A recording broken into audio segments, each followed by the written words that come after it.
My name is Captain Olivia Hayes, and I'm 34 years old. Most people think being an airline pilot is glamorous. They imagine luxury hotels, breathtaking sunsets above the clouds, and traveling to places most people only dream of visiting. Some days, they're right. But they never see the sacrifices, the missed birthdays, the lonely hotel rooms, the holidays spent 30,000 feet above the ground while everyone else gathered around a dinner table. I accepted all of it because flying wasn't just my job, it was my dream. For 12 years, I flew commercial aircraft across the United States, more than 11,000 flight hours, a spotless safety record, not a single accident, not a single disciplinary warning. My crew trusted me. My passengers trusted me. Most importantly, I trusted myself.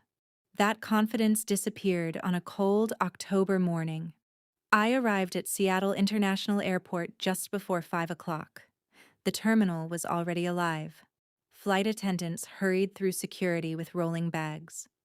Ground crews prepared aircraft for the morning departures. Coffee shops were packed with sleepy travelers trying to wake up before boarding. It looked like every other workday. I had no idea my entire life was about to change.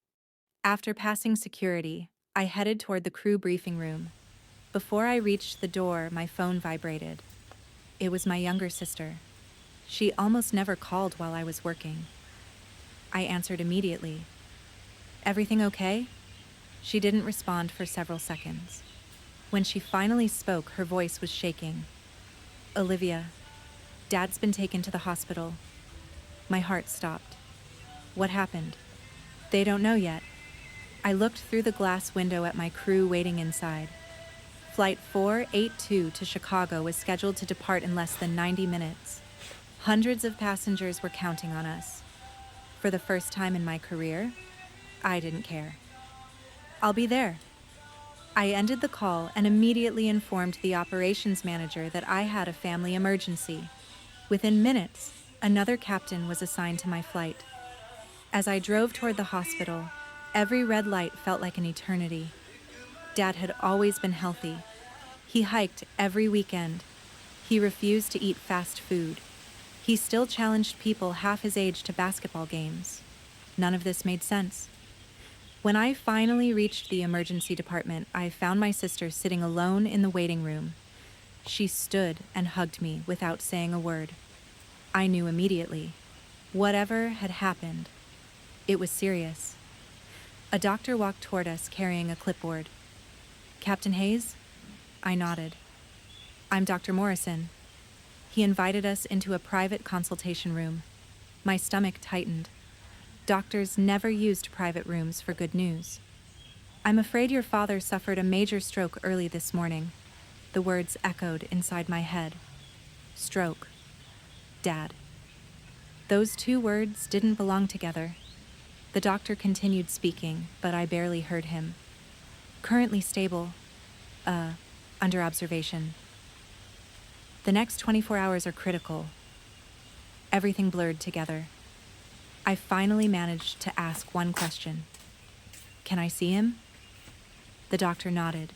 When I entered Dad's hospital room, he looked nothing like the man who had taught me to ride a bicycle. Machines surrounded his bed. Monitors beeped steadily. His eyes were closed. I gently held his hand. It felt colder than I remembered. For several minutes, neither my sister nor I said anything. Then, Dad slowly opened his eyes. He looked directly at me. His lips moved. I leaned closer so I could hear. With great effort, he whispered only 4 words. "Don't trust Michael." Before I could ask what he meant, the heart monitor suddenly began sounding an alarm. Doctors rushed into the room. A nurse gently pulled us outside. The door closed in front of us. And as I stood there staring through the small window, I realized those 4 words were about to pull me into a secret that would change everything I thought I knew about my family. The waiting room had never felt so quiet. I stared at the closed hospital room door while doctors and nurses rushed past me. Every second felt like an hour.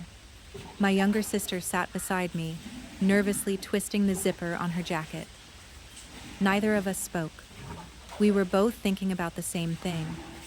Dad's last words. Don't trust Michael.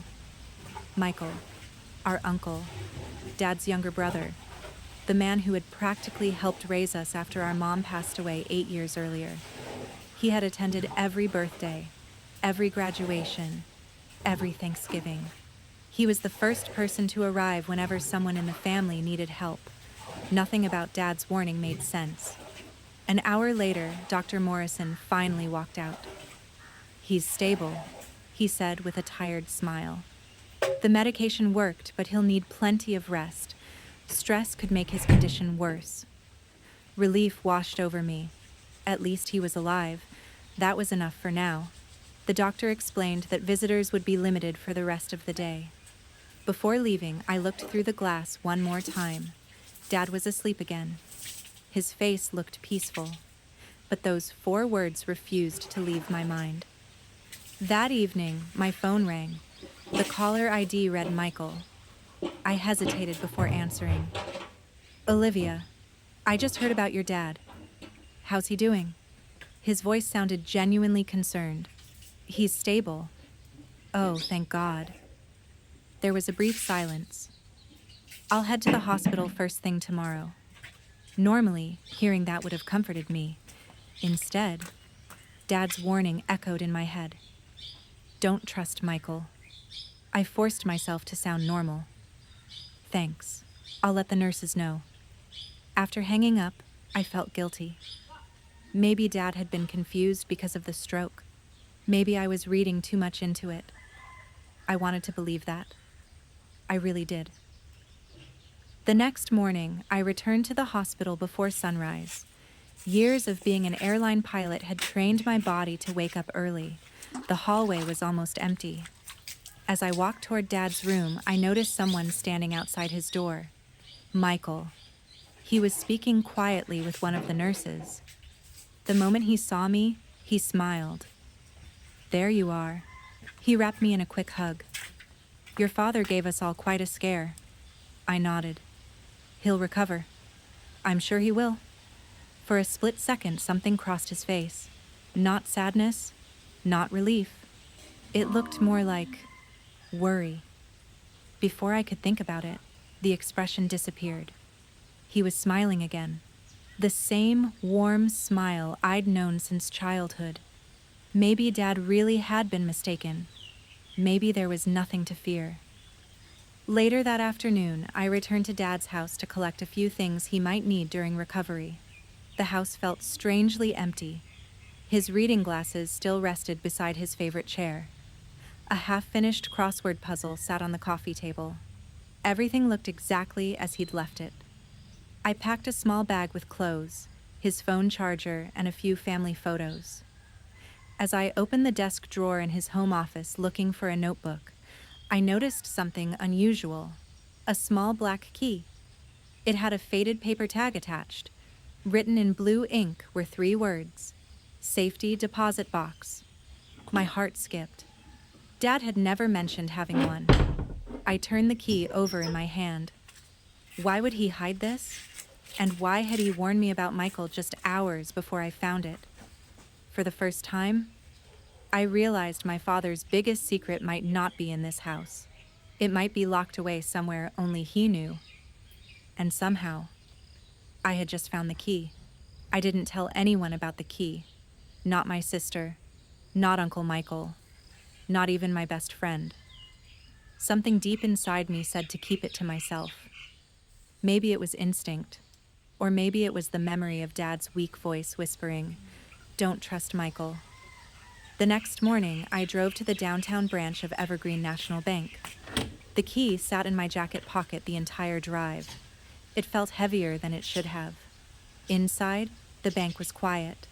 A woman behind the customer service desk smiled politely. "Good morning. How can I help you?" I placed the small key on the counter. "I believe this belongs to a safety deposit box under my father's name." She checked her computer, then looked back at me. "I'm sorry, ma'am. Only the account holder can access the box." My heart sank. Then she paused. Unless... She typed a few more lines. There is another authorized name. I held my breath. She looked at me. Captain Olivia Hayes? Yes. She smiled. You're listed as the secondary authorized owner. I was stunned. Dad had never mentioned it, never once. A few minutes later, an employee escorted me through a secure hallway to a heavy steel door. He unlocked a long metal drawer and quietly stepped outside to give me privacy. My hands trembled as I pulled it open. There wasn't any cash. No jewelry, no gold. Instead, there were only 4 things: a leather journal, a sealed envelope with my name written across the front, a flash drive, and an old photograph. I picked up the photograph first. It showed Dad standing beside a small airplane. Next to him was a young man wearing a pilot's uniform. They looked almost identical. Brothers, maybe.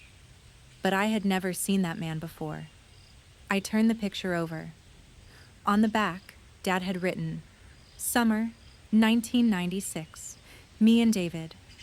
The day we promised we'd always protect our families." David? Who was David? I'd never heard that name in my life. Confused, I opened the envelope. Inside was a single handwritten letter. Olivia, if you're reading this, it means something has happened to me before I was ready to explain everything. There are people in our family who know only part of the truth. Before you believe anyone, read my journal from beginning to end. Don't make decisions based on anger. The truth is complicated, but it deserves to be told honestly. I love you, Dad. I read it twice, then a third time. The words were calm, carefully chosen, as if he'd written them years ago, hoping I'd never need them. I reached for the leather journal. The first page was dated almost 20 years earlier. The first sentence made my stomach tighten. Today, I made the biggest mistake of my life, and if I don't fix it one day, my daughters may pay the price for my silence. I stopped breathing for a moment. Dad had been hiding something for decades. Something serious enough to lock away in a bank. I looked down at the flash drive lying beside the journal. Whatever was stored on it. Whatever story Dad had never been able to tell. I had a feeling it was about to change everything I believed about my family. And for the first time since the phone call from my sister, I realized this wasn't just a story about my father's stroke.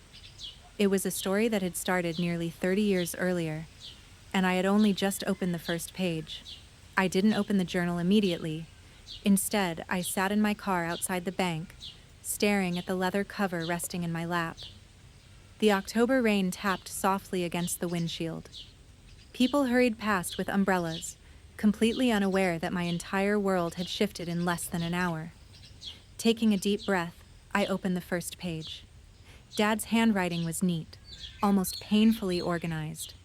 It looked exactly like the grocery lists he used to leave on the refrigerator. Only this wasn't a grocery list. It was a confession.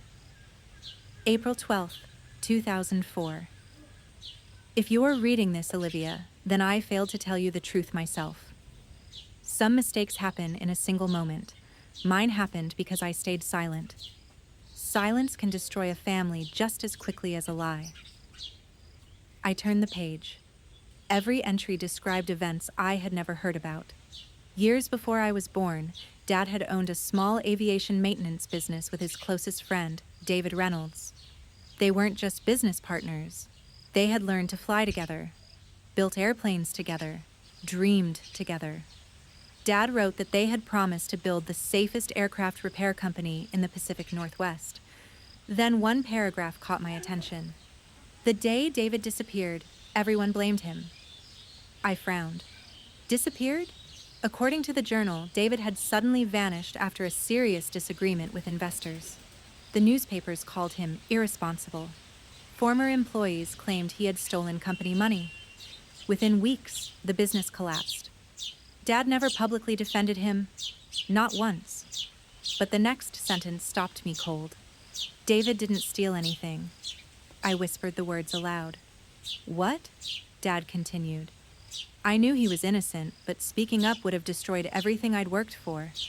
I convinced myself I was protecting my future. My heart pounded. Dad had kept quiet while his best friend took the blame, for decades. As I kept reading, another name appeared repeatedly. Nathan Reynolds, David's only son. Dad described Nathan as kind, hardworking, and incredibly talented. The last journal entry mentioning him was almost 15 years old. Nathan looked me in the eye today and asked if I knew what really happened to his father. I lied. I slowly closed the journal. Dad wasn't warning me about a criminal. He was warning me about a truth he'd buried for half his life. My phone suddenly rang. It was my sister. Olivia, where are you? I'm running an errand. Uncle Michael is here. My grip tightened around the journal. He keeps asking whether Dad ever gave you anything before the stroke. The question sent a chill through my body. No, I answered carefully. I'll be there soon. After hanging up, I looked at the bank envelope on the passenger seat. Someone else knew something existed. Someone was looking for it. And I had a feeling that if Uncle Michael discovered the journal before I finished reading it, the truth my father had hidden for 20 years might disappear forever. I started the engine. For the first time in my life, I wasn't driving toward answers. I was racing against someone who seemed determined to keep them buried. By the time I pulled into my driveway, the rain had stopped. The sky was gray, and the neighborhood was unusually quiet. I turned off the engine but didn't get out right away. The journal sat on the passenger seat beside me. I couldn't stop thinking about everything I'd read. Dad had spent 20 years carrying a secret that had ruined another man's reputation. Why now? Why leave the truth for me? And what did Uncle Michael have to do with any of it? I slipped the journal and the flash drive into my backpack before stepping out of the car. As I walked toward my front door, I froze. Someone was standing on my porch. Uncle Michael. He smiled the moment he saw me. There you are. I forced a smile. Hi. I stopped by the hospital, but your sister said you had already left. He glanced past me toward my car. Busy day? Just running errands. His eyes lingered on my backpack for a second. Then he looked back at me. Mind if I come in? Every instinct told me to say no, but refusing would only make me look suspicious. Sure. Inside, I offered him a cup of coffee. He declined. Instead, he slowly walked around my living room, studying the family photos on the shelves. One picture caught his attention. It showed Dad and me after my very first solo flight. He smiled. Your father was so proud that day. He still is, I replied quietly. Michael nodded. I hope so. For a moment, neither of us spoke. Then he finally asked the question I had been expecting. Did your father leave you anything? I kept my expression calm. What do you mean? A letter, documents, maybe a key. My heart skipped a beat. How did he know about the key? I shrugged. No. He watched me carefully, not in a friendly way, like he was trying to decide whether I was telling the truth. Finally, he smiled again. If you do find anything, let me know. Why? Because your father has been under a lot of stress lately. He walked toward the door before adding, sometimes sick people remember things that never happened. Then he left. I locked the door behind him and leaned against it. For the first time in years, I felt afraid inside my own home. That evening, I plugged the flash drive into my laptop. Only one folder appeared on the screen.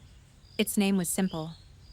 For Olivia, inside were dozens of scanned documents, old newspaper articles, business contracts, financial records. Then I noticed a video file. The date showed it had been recorded almost 3 years earlier.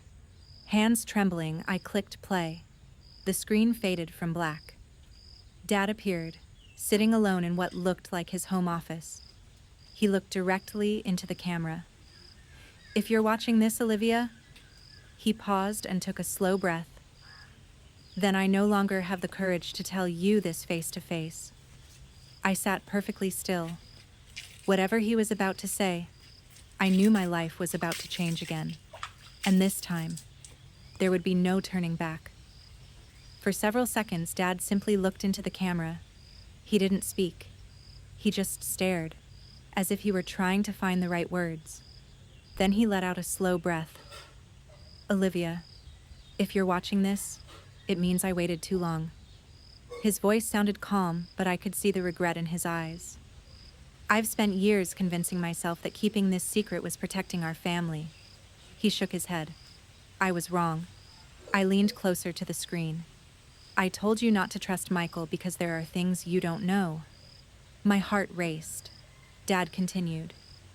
22 years ago, David Reynolds didn't destroy our company. He was trying to save it. I frowned. Dad reached for a folder sitting beside him. The company was falling apart because someone inside was secretly moving money into fake accounts. I stopped breathing. I discovered who it was. He looked down for several seconds before speaking again. It wasn't David. It was Michael. The room suddenly felt ice cold. I replayed those words in my head. It was Michael. Dad closed his eyes for a moment. When I confronted him, he begged me not to report him. He said he'd pay everything back. He promised no one would ever get hurt. So, I stayed quiet. He looked directly into the camera again. That silence cost David everything. The newspaper blamed David. The investors believed the rumors. The business collapsed. And David disappeared, carrying a reputation he didn't deserve. I've regretted that decision every single day. Dad wiped away a tear. I wanted to tell the truth many times. But every year it became harder. The longer I stayed silent, the more damage my silence caused. I felt my own eyes filling with tears. The father I had admired my entire life wasn't a bad man. He was a man who had made one terrible decision and spent decades living with its consequences. Then his expression became serious. Olivia, there is one more thing. If Michael learns the truth before you're ready, he'll do everything he can to stop it from coming out. Dad reached toward the camera as if he were handing me something. In the folder marked Evidence, you'll find copies of the original financial records. I kept them because one day, I hoped I'd finally have the courage to do the right thing. He smiled sadly. I hope you're braver than I was. The video ended. The screen went black. I sat there in complete silence. Outside, the wind rattled the windows. Inside, my entire understanding of my family had changed forever. Then, my phone buzzed. A text message from an unknown number appeared. Stop looking into the past. Some secrets were buried for a reason. I stared at the message. A second text arrived almost immediately. The next time you come home, don't come alone. A chill ran down my spine. Someone knew I had started searching for the truth. And suddenly, this was no longer just about my father's past. Someone was watching me. I read the messages 3 more times. There was no name, no phone number, just unknown sender. I tried calling back. The call failed immediately, blocked. A cold feeling settled in my chest. For the first time in my life, I wasn't afraid of flying through thunderstorms. I was afraid of what was waiting for me on the ground. I took screenshots of the messages and saved them in a secure folder on my laptop. Then I copied every file from Dad's flash drive onto an encrypted external hard drive. If something happened to one copy, the truth wouldn't disappear. Before going to bed, I locked every door and checked every window. Sleep never came. Every sound outside made me sit up. A passing car, a barking dog, the wind brushing against the trees. Everything felt suspicious. The next morning, my phone rang at 6:15 a.m. It was the airline. Captain Hayes, we're checking on you. Your leave has been approved. Take all the time you need. I thanked them. As I ended the call, I realized something. For the first time in 12 years, I had nowhere I needed to be. No cockpit, no flight plan, only questions. Later that morning, I returned to the hospital. Dad was awake. He looked tired, but his eyes immediately found mine. I pulled a chair beside his bed. I found the safety deposit box. His expression changed. Then he slowly nodded. So, you know, I know part of it. His eyes filled with regret. I'm sorry. Those two words hit me harder than I expected, not because they erased the past, because they were the first genuine apology I'd ever heard from him. I reached for his hand. You should have told me years ago. I know. I watched the video. He closed his eyes. I hoped you'd never have to. For a long moment, neither of us spoke. Finally, I asked the question that had been haunting me. Where's David Reynolds now? Dad looked toward the window. I don't know. He disappeared after the company collapsed. No one has heard from him in over 20 years. And Nathan? Dad sighed. The last I heard, he moved to Montana. He wanted nothing to do with our family. I couldn't blame him. If someone had destroyed my father's reputation, I would have walked away too. As I stood to leave, Dad squeezed my hand. Olivia, promise me something. What? If you uncover the whole truth, don't do it for revenge. Do it because innocent people deserve their names back. I nodded. I promise. That afternoon, I drove home feeling more determined than ever, but something immediately caught my attention. Across the street, a dark gray SUV was parked near my house. Its engine was running. The windows were tinted too dark to see inside. As soon as I slowed my car, the SUV pulled away. Not quickly, not suspiciously. Just slowly enough to make it clear. Whoever was inside had been waiting. I watched it disappear around the corner. My instincts, honed by years of making split-second decisions in the cockpit, told me one thing. That vehicle hadn't been there by coincidence. Someone knew where I lived. Someone knew I was getting closer to the truth. And someone didn't want me to finish what my father had started.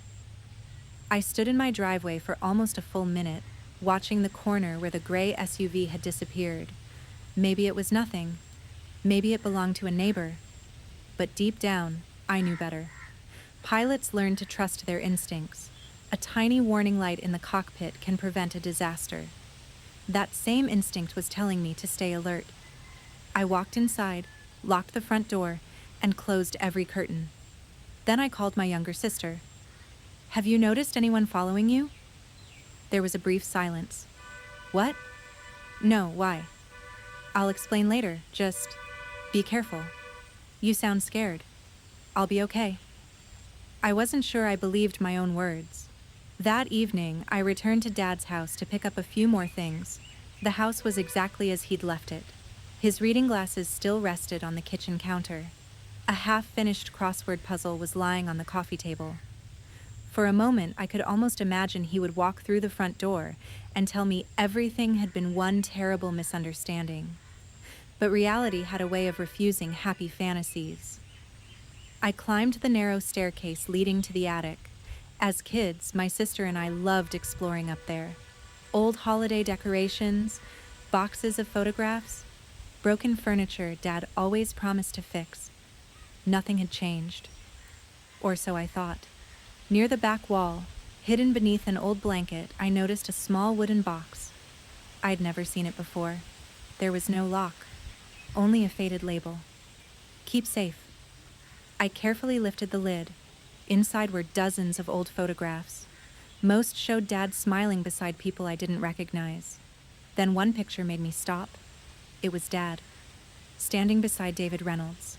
And next to them was Uncle Michael. All three men had their arms around each other's shoulders. They looked like best friends. I turned the photo over. Dad had written a date, June 18th, 2001, only a few months before everything fell apart. Beneath the date, he'd written one sentence. We built this dream together. My chest tightened. If they had once been that close, what had really happened? Beneath the photographs was another envelope. This one wasn't addressed to me. Across the front, in Dad's handwriting, were the words, "For Nathan Reynolds." The envelope had never been opened. I carefully unfolded the letter inside. It began simply, "Nathan, if you're reading this, then I finally found the courage to admit what I should have admitted years ago." I stopped reading. This wasn't my letter. It belonged to Nathan, the son of the man whose life had been destroyed. I slid it back into the envelope. Dad had planned to tell him the truth. He just never found the courage. As I closed the wooden box, something slipped out from underneath it. A folded road map. One location had been circled in red ink. Bozeman, Montana. The same place Dad had mentioned in the hospital. Nathan Reynolds. He wasn't just a name anymore. He was a real person. And if anyone knew what truly happened 20 years ago, it was probably him.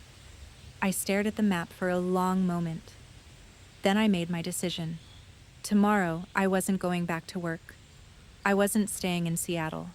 I was flying to Montana, because some truths couldn't be found in old journals. Sometimes, you had to meet the people who had lived through them. I had spent thousands of hours in the cockpit, guiding airplanes across the country. But this flight felt different. For the first time in my career, I wasn't traveling for work. I was chasing the truth. The next morning, I booked a seat on the earliest flight to Bozeman, Montana.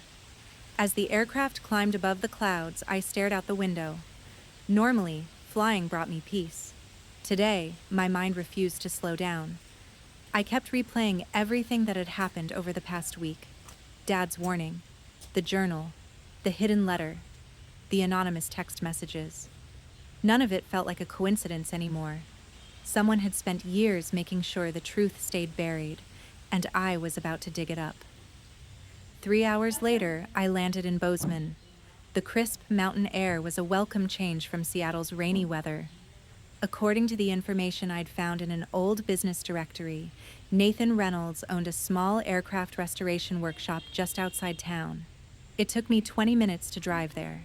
The building was modest, a white hangar with a faded blue sign reading, "Reynolds Aviation Restoration." Several vintage airplanes sat outside, each looking like it had been carefully brought back to life. I parked my rental car and walked toward the open hangar. The sound of metal tools echoed inside. A man in his early 40s was working on the wing of a small aircraft.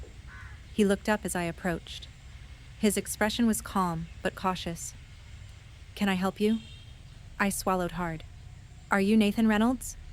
He nodded. "I am." I took a slow breath.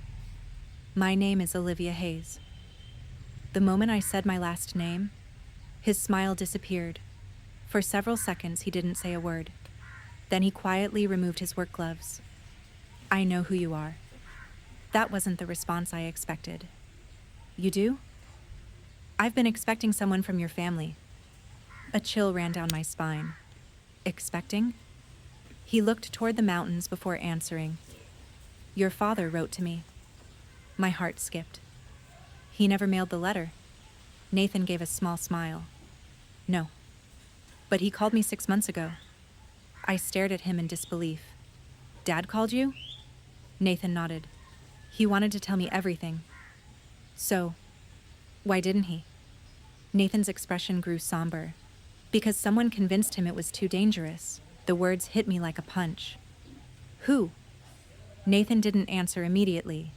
Instead, he walked to an old wooden desk and unlocked a drawer. From inside, he removed a small digital recorder. He placed it gently on the table between us. "Before your father ended the call," Nathan said quietly, "he told me to keep this safe." I looked down at the recorder. "What's on it?" Nathan met my eyes. The conversation that changed both our lives. For the first time since this journey began, I realized the truth wasn't hidden in old journals anymore. It was waiting to be heard, and whatever my father had confessed that day, it had frightened him enough to believe he might never get another chance. For a long moment, neither of us touched the recorder. It sat on the wooden desk between us, like it carried the weight of two families. Nathan finally broke the silence. Before you listen, there's something you should know. I looked at him. My father spent 20 years believing your dad hated him. He paused. Then, 6 months ago, your father called me out of nowhere. He sounded tired. Not physically, emotionally. Nathan slid the recorder toward me. He said he was done running from the past.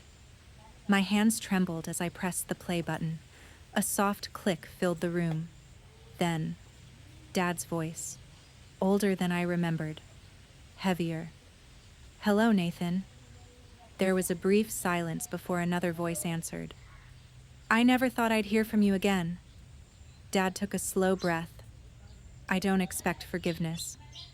I'm calling because I've carried a lie for too long. My chest tightened. I failed your father. Another long silence. Then Dad continued. I wasn't brave enough to tell the truth when it mattered. Nathan's recorded voice remained calm. Why now? Because I almost lost my daughter during a medical emergency last year. I realized life doesn't promise second chances. I don't want Olivia to inherit my mistakes. Tears filled my eyes. I had never known he felt that way. Dad continued. I've collected every document I could find. I'm giving everything to Olivia. If anything happens to me, she'll finish what I should have done years ago. The recording went quiet for several seconds. Then Nathan asked the question I had been wondering since this all began. Do you know who started the rumors about my father? Dad answered immediately. Yes. My heart pounded. It wasn't an accident. It was planned. Nathan whispered, By Michael? Dad didn't answer with words. Instead, I heard him quietly say, I'm sorry. The silence that followed said everything. Nathan stopped the recording. The room felt impossibly quiet. Neither of us spoke for nearly a minute. Finally, Nathan looked at me. I don't hate your father. I looked up in surprise. He made a terrible mistake. But people who regret their choices still deserve the chance to make things right. I nodded slowly. I think that's exactly what he was trying to do. Nathan smiled sadly. Then let's help him finish it. For the first time since Dad's stroke, I didn't feel alone anymore. But as we stood to leave the office, Nathan's phone buzzed. He glanced at the screen. His expression changed instantly. What is it? I asked. He looked directly at me. Someone just broke into my house. My stomach dropped. They didn't steal anything. Nathan's voice became almost a whisper. They only took one thing. What? He looked me straight in the eyes. The original company ledger. The one piece of evidence that could prove what had really happened 20 years ago had just disappeared. Nathan and I left the workshop without wasting another second. The drive to his house felt much longer than it actually was. Neither of us spoke. The only sound inside the truck was the steady hum of the engine. My mind kept racing. Who knew about the ledger? How had they found it? And why now? 20 minutes later, we pulled into Nathan's driveway. At first glance, everything looked normal. The front door was closed. The windows were intact. Nothing appeared out of place. But as soon as Nathan unlocked the door, he stopped. A drawer in the hallway had been pulled open. Books were scattered across the floor. Picture frames had been moved. Whoever had entered the house hadn't been looking for valuables. They had been searching for something specific. Nathan walked quickly toward his home office. The small fireproof safe in the corner was still locked. He entered the combination and slowly opened the door. Inside were several folders, a few family photographs, an old pocket watch.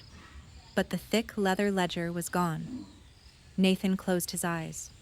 They knew exactly where to look. I carefully examined the room. Nothing else had been taken. Not the laptop, not the cash, not the jewelry, only the ledger. Whoever broke in understood its value. As I looked around, something caught my attention. A small security camera was mounted above the garage door. Nathan. He followed my gaze. The cameras. Without saying another word, we hurried to his computer. Fortunately, the recordings were stored in the cloud. Nathan opened the footage from earlier that morning. At 9:14 a.m., a dark SUV entered the driveway. My heart skipped. It looked exactly like the one I'd seen parked outside my house. A man wearing a baseball cap stepped out. His face was hidden. He walked confidently to the front door. 30 seconds later, he used a key. Not lockpicking, not force. A key. Nathan frowned. That's impossible. Only 2 people ever had keys to this house. You and my father. The realization hit both of us at the same time. Someone had copied an old key, or someone had access to one years ago. The man stayed inside for less than 8 minutes. When he walked back outside, he carried a flat leather folder under his arm. The ledger. Before getting into the SUV, he looked directly toward the security camera. Then, he smiled. Not because he was happy, because he wanted us to know he'd been there. He knew we would watch the footage. It was a message. He wasn't hiding anymore. He was challenging us. Nathan paused the video. There has to be another copy. I suddenly remembered the flash drive Dad had left me. He had said he scanned everything. Maybe, just maybe, the original ledger was gone, but the truth had already been preserved. For the first time that day, I allowed myself to hope, because whoever stole that book believed they had erased the evidence. They had no idea. My father had planned for that possibility years before. That night, Nathan and I returned to the workshop. Neither of us wanted to risk discussing anything important over the phone. If someone had been watching us, we couldn't assume our conversations were private. I took Dad's flash drive from my backpack and connected it to Nathan's computer. The familiar folder appeared. For Olivia. I'd already watched the video and read the journal, but this time I noticed something I'd missed before. A folder hidden inside another folder. Its name was simple. Backup. Nathan frowned. I don't remember seeing that before. Neither did I. I opened it. Dozens of scanned documents filled the screen. Old invoices, bank statements, company meeting notes. Everything had been carefully organized by date. Dad had spent years building a complete record. Then I found a file labeled Original Ledger, Full Scan. My heart nearly stopped. Nathan. He leaned closer. It's here. Every single page of the missing ledger had been scanned in high resolution. Nothing was missing. Nothing had been altered. The thief had stolen the original book, but the evidence still existed. Nathan let out a long breath. I can't believe your father thought this far ahead. He knew someone might try to destroy it. As we continued reading, one page immediately caught our attention. It showed a series of unauthorized transfers. Large amounts of money had quietly been moved between company accounts over several months. Every transfer required 2 signatures. One belonged to the company accountant. The second was Michael's. Nathan stared at the screen without speaking. For over 20 years, his father had been blamed for stealing money that he had never touched. I finally understood why Dad had carried so much guilt.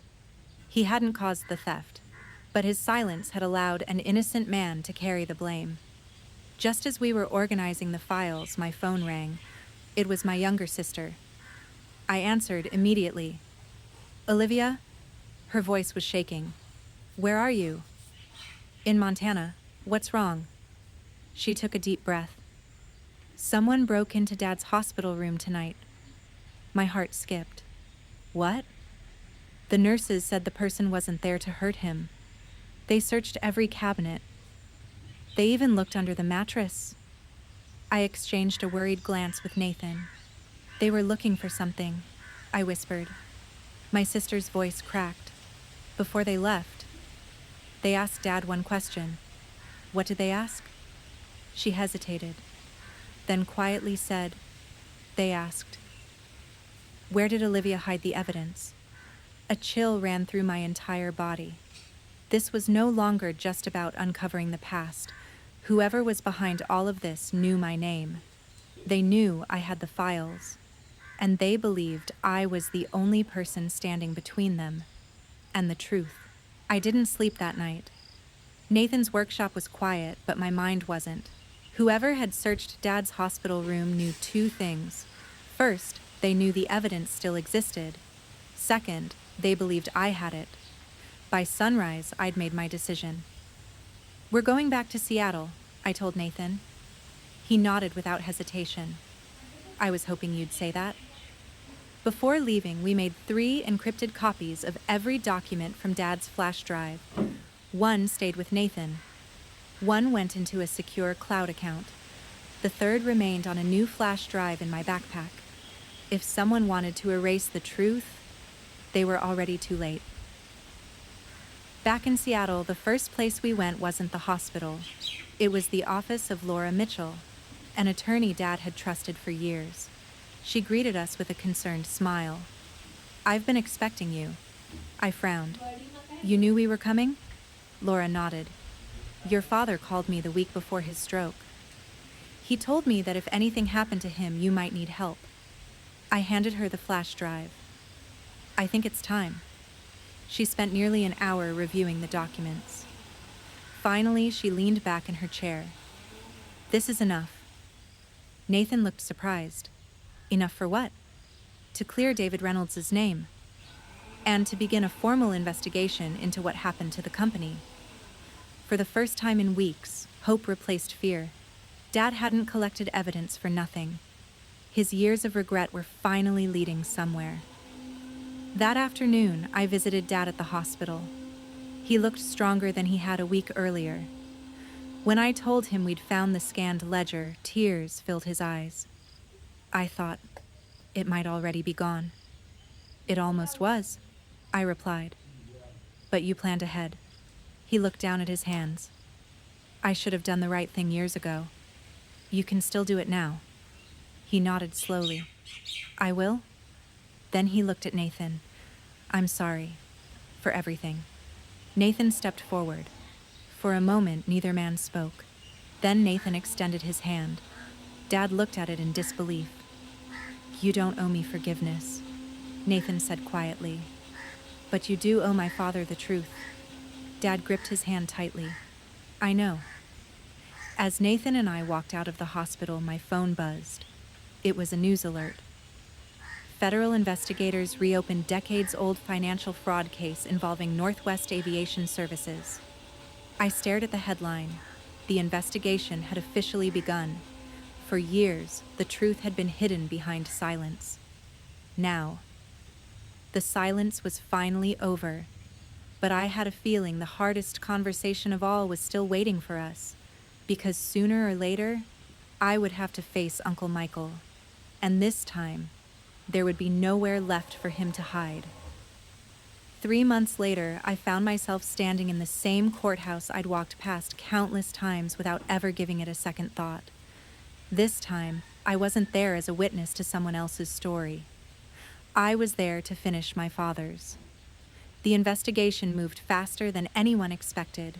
The scanned financial records, the journal, the recorded phone call, and the surviving company documents all fit together like pieces of a puzzle. Investigators confirmed what my father had feared for more than 20 years. David Reynolds had never stolen a single dollar. The missing money had been hidden through a series of fraudulent transfers that had gone unnoticed for years. My father hadn't committed the fraud, but his silence had allowed an innocent man to carry the blame. That silence became the greatest regret of his life.